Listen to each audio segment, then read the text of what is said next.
There's only one return, okay? And it ain't of the king, it's of the Jedi. Maybe we should start calling your friend Padme, because he loves Mannequin Skywalker so much, right? Danger, danger. My name is Anakin. My shitty acting is ruining Saga. So you guys took this to the Cannes Film Festival. You just got back. How was? I mean, I know it was received really well. Were you guys mobbed by like French comic book geeks? Is there such a thing? I was about to say.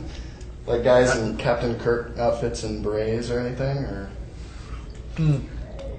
Well, what was weird is we were only there for 4 days, and it was like the last 4 days of the festival.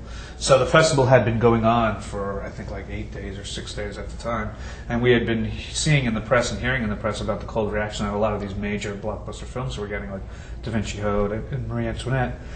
And we were kind of nervous because our screening was the Friday at midnight before the Sunday actual award ceremony. So there wasn't much left to show, and we were just totally hoping that we could show this screening at midnight and get out of there by like 3 in the morning before they run us out of town like Frankenstein with torches and pitchforks, because they were totally going to hate this film.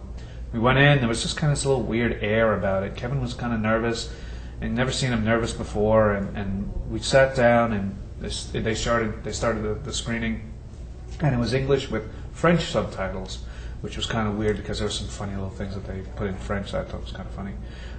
And they started getting everything, even the subtle humor and some of the inside type of jokes they were really getting and latched onto. And at the end of the screening, what happens is the lights come up to the center row, where they seat all the artists from the film. And you know, traditionally stand up and you thank the audience for coming.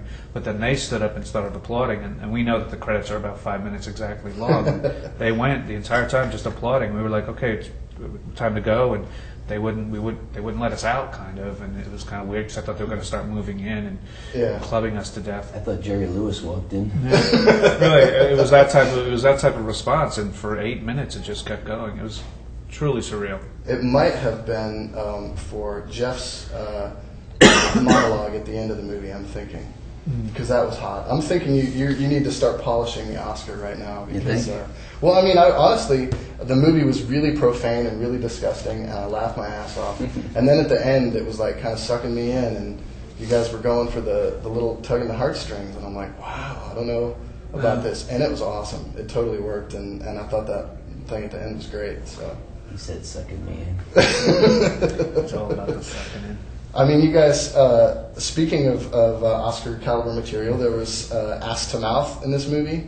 I believe there's the bestiality in the movie. How did this not get NC-17? Write your congressman, sir. That's all I can say. I maintain they didn't stay for the whole movie.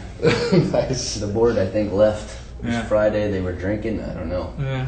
But we'll take it. No, it was actually funny when we were filming this. Kevin all along was saying this is going to be an NC-17 movie. It's going to go out NC-17, and so he didn't hold back while filming, and He wasn't prepared to cut it then. no, Really? he absolutely wasn't going to, and actually just handed it into the MPAA to get the press of it got an NC-17. He was almost disappointed when it came back hard. He was like, we could have gone further.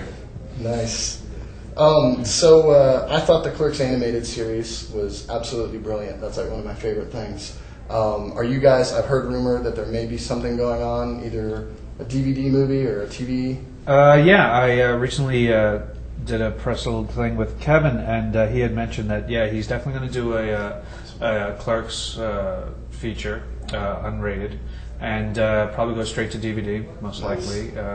Sometime in late 2008, beginning 2009. No ABC. No, I think he's quite done with them. Nice. And then Jeff, you just directed a movie just recently as well. Is that correct? I did. I wrote and directed a movie a couple of years back called Now You Know, that stars Jeremy Sisto, Rashida Jones, and a new kid called Trevor Furman, who wound up being in Clerks 2. He plays Elias. Nice. Kevin actually saw him in my movie and was kind enough to put him in Clerks 2. Cool. But that is also going to be distributed by the Weinstein Company. It's going to do a straight-to-DVD around the same time Clerks 2 hits DVD. They're going to do some sort of packaging thing with it. Nice. It'd be nice to finally have that out. It's you filmed it 2 years ago.